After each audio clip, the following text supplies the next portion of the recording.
Commission ने किस तारीख को फैसला महफूज किया? परसों, कल परसों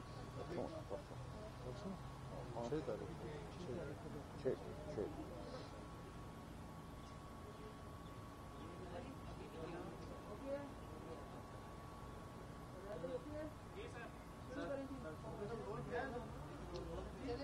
बिस्मिल्लाहिर्रहमानिर्रहीम।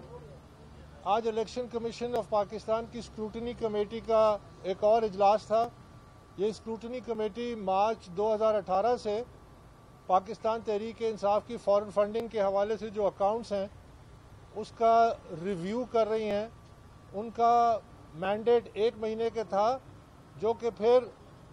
एक्सटेंड हो गया और आज तक जारी है। इस दौरान स्क्रूटनी कमेटी ने अगस्त की 17 तारीख को एक रिपोर्ट जमा कराई 28-29 महीने के बाद, जिसको इलेक्शन कमीशन ऑफ पाकिस्तान ने मुस्तरद कर दिया। और इलेक्शन कमीशन ऑफ पाकिस्तान ने मुस्तरद करने की जो वजूहात लिख के दी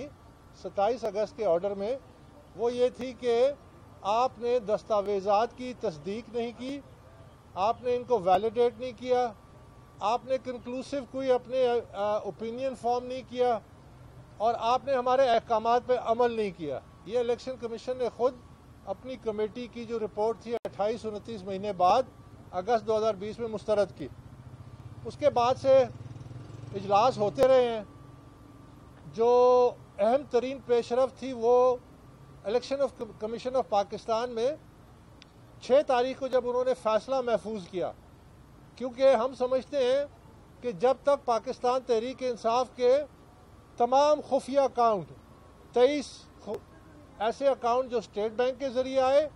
और जो बैनुल अक़वामी अकाउंट जिनकी ये खुद तस्दीक करते हैं, जब तक वो अकाउंट सामने नहीं होंगे ये स्क्रूटनी प्रोसेस जो है ये एक सिर्फ महज एक कोशिश होगी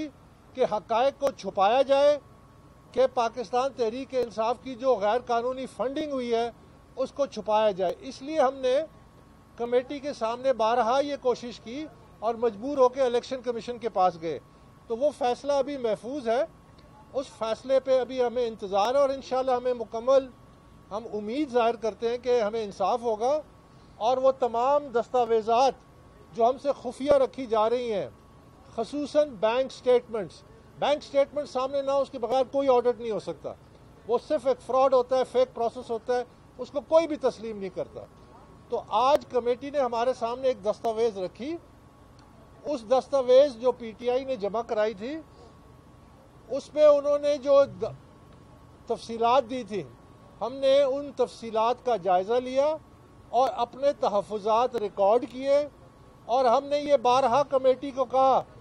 कि ये जो दस्तावेज़ात हैं ये जाली हैं, ये फेक हैं, ये फॉर्ज्ड हैं, क्योंकि इस पर ना कोई मोहर है ना किसी के दस्तखत हैं। ये रिवर्स इंजीनियरिंग के तौर पे तैयार की गई हैं ताकि लोगों को गुमराह किया जाए।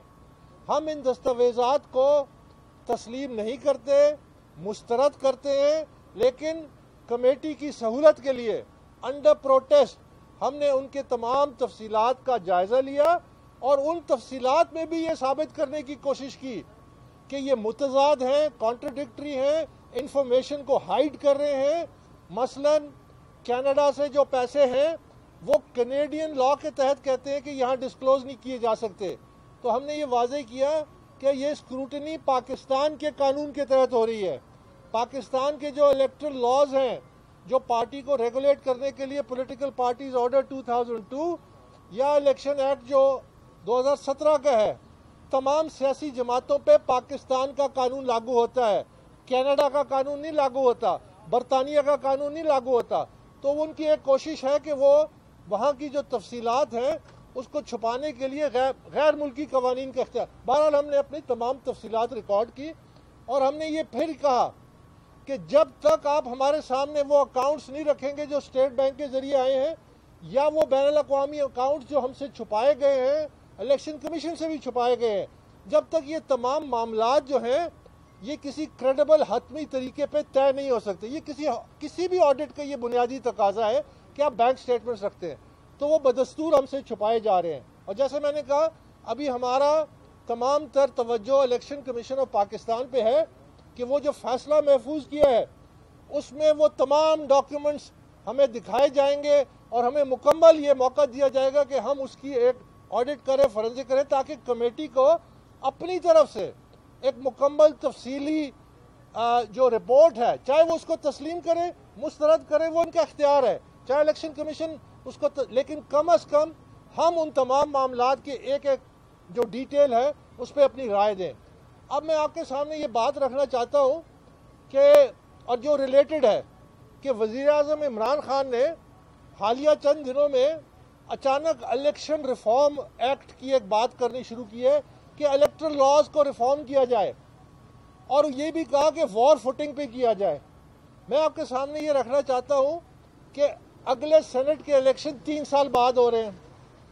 अगले कौमी असम्बली के जो इलेक्शन है उनमें भी 28-29 महीने शायद बाकी है, तो ये अचानक इलेक्टरल रिफॉर्म की क्या ऐसा वॉर फुटिंग पे करने की, जबकि पाकिस्तान का इस वक्त मसला महंगाई है, पाकिस्तान का इस वक्त मसला जो है बेरोजगारी है, पाकिस्तान का इस वक्त मसला उसकी डूबती मईशत है, पाकिस्तान का मसला उसकी जो सियासत है जिसमें इंतशार है। तो ये इमरान खान साहब अचानक इलेक्शन रिफॉर्म एक्ट को क्यों इतना ज़्यादा अहमियत देने लग गए हैं? मुझे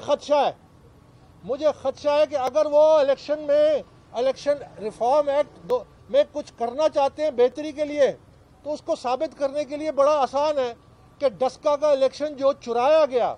डस्का के इलेक्शन में जो सरकारी मुलाजमीन मुलव्वस थे उनकी निशानदेही करें और उनको कटहरे में लेके आए, तो फिर तो कोई बात समझ में आएगी। वहाँ पे इलेक्शन, डस्का इलेक्शन को चोरी करने का इल्ज़ाम इन्हीं पे है, इनकी हुकूमत पे है, इनके अहलकारों पे है। तो अगर आप इतने सीरियस है इलेक्शन रिफॉर्म के,